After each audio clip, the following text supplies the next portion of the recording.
Hello all and welcome to my channel. My name is Adri, also known as the Urban Diosa, and welcome back if this is not your first time here. If you haven't already, don't forget to hit that subscribe button so you can stay up to date as I drop spiritual gems and keep you guys embraced as I engage in my spiritual lifestyle. So let's hop right back on into it. We are in part 2 of the shadow series, and what will we be discussing? Your shadow self, all right, and doing the shadow work. Okay, so what is your shadow self? How do you do shadow work? And just when does your shadow self come about? How do you know this person has arrived, this energy has arrived, right? Okay, so we'll be jumping right into it, as I said. So who is your shadow self? Your shadow self is all of the parts of you that you have hidden or maybe suppressed. Okay, so the things you try to forget about, the things you try to push back to the back of your mind, the things you try to avoid, right? So what brings about your shadow self is being traumatized of some sort. So maybe that trauma coming back up, so becoming a trigger. So becoming triggered brings about your shadow self. Feelings, so emotions like fear, guilt, shame, worry, anxiety, stress. These are all emotions that the shadow self feels or experiences.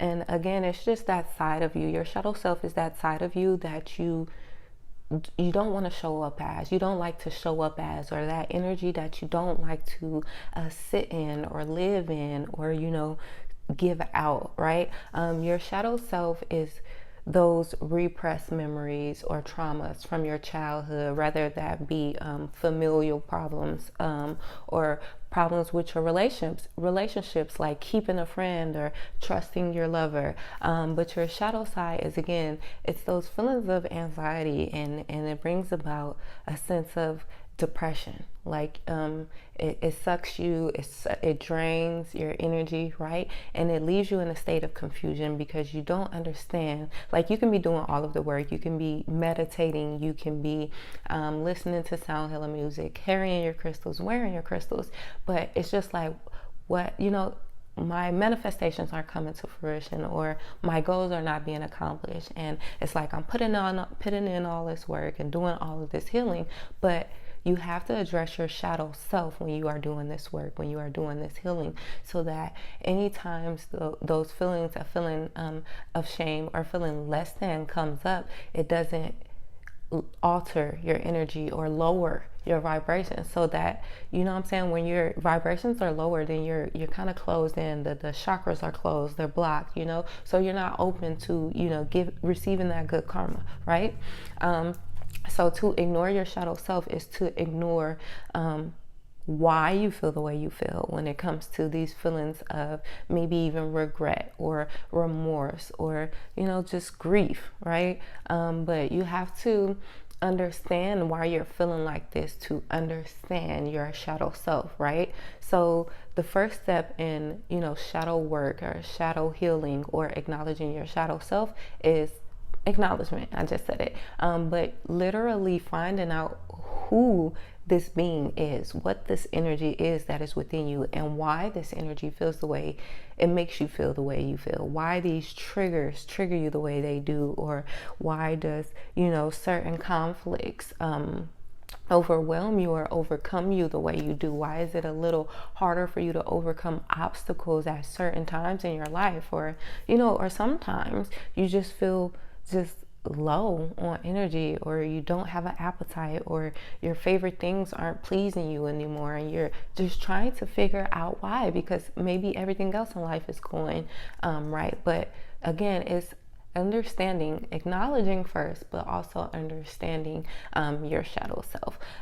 So what is your shadow self? It's your inner being that you try to deflect, right? You don't want your peers to know exist, or past traumas or events that come up that you don't want to relive or think about. So you kind of suppress it, or you hide it, or you put it deep down in the back of your mind, or deep down inside of you. So again, that's what your shadow self is. So first step is acknowledging shadow self. The second step is more so again, so acknowledgement and then understanding. So second step is understanding what you just acknowledged. So why does this trigger me? Why do I react this way? Why does it bring forth, these feelings, right? So you have acknowledgement, you have understanding, and then you have to take action. You have to take action. If you don't take action when it comes to shadow work, or addressing your shadow self, embracing your shadow self, right? So shining that light down on the darkness within you or the shadows within you, then again you'll be stopped. You'll feel stuck, you'll feel stagnant, and because it's like this cycle, it keeps on continuing. Like, you're so busy in this cycle, other cycles aren't ready to start. You're so busy revisiting this chapter in life that other chapters are not ready to start blooming in life.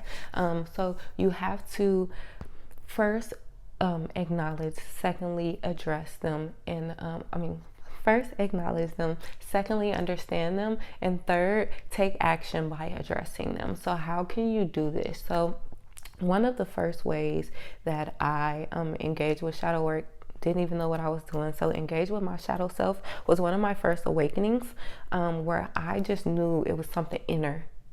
Right? It was something within me that I wanted to understand, right? She was so pure. She's love, right? She is, I don't know, I just felt something different. So many changes around me happened. So this is one of the this is the journal, I believe, like my first intentional. It wasn't even intentional because I didn't know what I was doing, but my first, I would say, my book of my, kind of like finding my way. So finding my way through the darkness. First page here. A lot of this I've accomplished. A lot. Some of it I haven't, like Africa, not yet. Masters, I have not gotten my master's degree yet. I haven't visited Paris yet either, but my mom did, and she bought me an Eiffel Tower home. I wish I could show y'all. But positivity, beauty boxes. I make chakra boxes and self-love, self-care boxes. Writer, author, novelist, publisher. Hello, self-published, baby. Personal library. I have that. Not only do I have a personal library, but my book is included in that library. Painter. I've definitely been painting. And look at that here. Right next to refresh. Avoid negative thinking. That's what that says. Because my shadow side, definitely, I touch bases on it a little bit about this in my vlog about facing your fears. But my biggest obstacle, my shadow side, involves anxiety and stressing and fearing the unknown. So to look back on this just make me feel good, because even back then I was negatively thinking. I've been doing this for quite some time. I've been a negative thinker kind of all my life.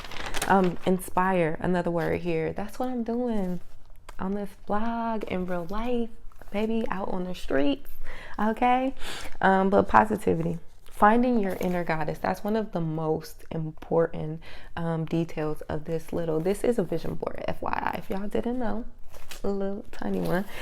But positivity, finding your inner goddess, finding your energy. Okay, that I've always known this energy has been within me, and this, like, new moon activities, 4/7/16, like, what did I even know about new moons back then? This was very early in my journey, and I just knew 10 tips on how to write a poem. Oh my gosh, what are some ways you could serve the community? How can you get involved? Subtle energy system, the aura. So I'm talking about chakras here. The secrets of happy families. I was in a relationship at that time. Man, even some of this stuff is even like poems that I ended up putting in my book. Like, it's just amazing. So I don't know if I got to the point, but one of the first things I did when it came to awakening to the differentness and the shadow side, the hidden side of me, the side of me that I kind of hid or didn't understand but was embracing at the time, was journaling. Journaling was one of the first things that I did. This is another one. This was my first, I feel like, intentional. This is my first intentional shadow work journal for sure. This kind of wasn't intentional, and it was more so the positive. the positive also about spirituality. This here, baby, whew, definitely might turn into a book eventually. So in here, I like for people to think it's nothing in my journals. So when they open that first page, it's nothing there. But just different, this too is passing versus this too shall pass. It's already passing, baby. Speaking into existence. I forgive myself for any toxic thoughts. I've been dealing with anxiety for a very, very long time. I am present, important, must have coffee, push yourself. Man, and to be able to look back and to see these journals. So my journaling, my scripting, right? And it was just helped me understand the magnitude of release, right? So that's one way that you can release and be open to your shadow self and understanding, embracing, taking action as far as healing your shadow self is to journal. All right, so write it all down. Write it on a bay leaf, right? Write a specific event in your life that triggered you, or the age you were, and burn it, or write a letter to that age you were. So that 7-year-old girl or boy, that 5-year-old boy or girl, or that 15-year-old teenager. Like I said, my triggers and most of my anxieties started coming like after my teenage years, I would say. So write yourself a letter to that aged individual of self, of course, of yourself, not just a random 7-year-old or 6-year-old. But write yourself a letter and maybe apologize, forgive yourself. Maybe you feel like you need to forgive yourself for getting yourself in that situation. Maybe you need to forgive yourself for not allowing the wounds to heal. So not facing the facts, not doing the emotional and healing work. All right. So forgive yourself for not knowing what shadow work was, because you're here now finding out. But again, journal, release. You have to let it out. Release is key. That is a key term as far as action to take when you are doing shadow work. Another thing to do along with journaling or scripting is to literally just sit with your shadow self. All right. So feel the feelings, the emotions that come up, that shame, that grief, that remorse, all right? Because those are human feelings. At the end of the day, we are all human, right? So feel those feelings because they're valid, all right? And again, take a couple of steps back. So maybe get in a meditative space, a reflection state. Maybe sit at your altar, or maybe right before you go to bed, but just sit in those feelings. And again, taking those steps back to understand, right? To comprehend why you even feel that way anyway. All right. So next time you're triggered, or the next time, you're feeling like you want to react as a trauma response, or as a, shadow response, as a shadow side. So responding out of your shadow tendencies, you'll have a little bit of a better understanding. So that is key in management. And again, outweighing, I don't know if I talked about this in this video or another, but outweighing the negative with positives, right? So another way that you can take action is to release by water. So, or release in nature, period. So you can be by water, you can go to the beach, you can go to a lake or a river, or, just a body of water, or just meditate in your tub, get a spiritual bath going, okay? But also you can just connect with nature. So get grounded, go hug a tree, open up your love, go cry under a tree, right? But feel your emotions, label your emotions, and release those emotions. So that is just a mini, I feel like there's so much more that I want to say, but present day right now, I am still exploring again, because she happens to come up in cycles. Got the wheel card recently in my tarot, so it makes sense. But until I finally heal her or take the proper steps in healing my shadow self, she'll continue to come up.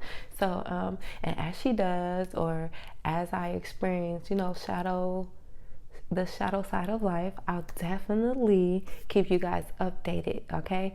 So yes, the first step is acknowledgement, right? The first step to understanding and embracing your shadow self is acknowledgement. So even realizing that this person exists, all right? This energy exists within you. These memory, this trauma, these triggers. The next step is understanding. So comprehending those traumas, those triggers, you know, in a sense of management. All right. And furthermore, in a sense of management, taking the action to heal, starting the healing journey.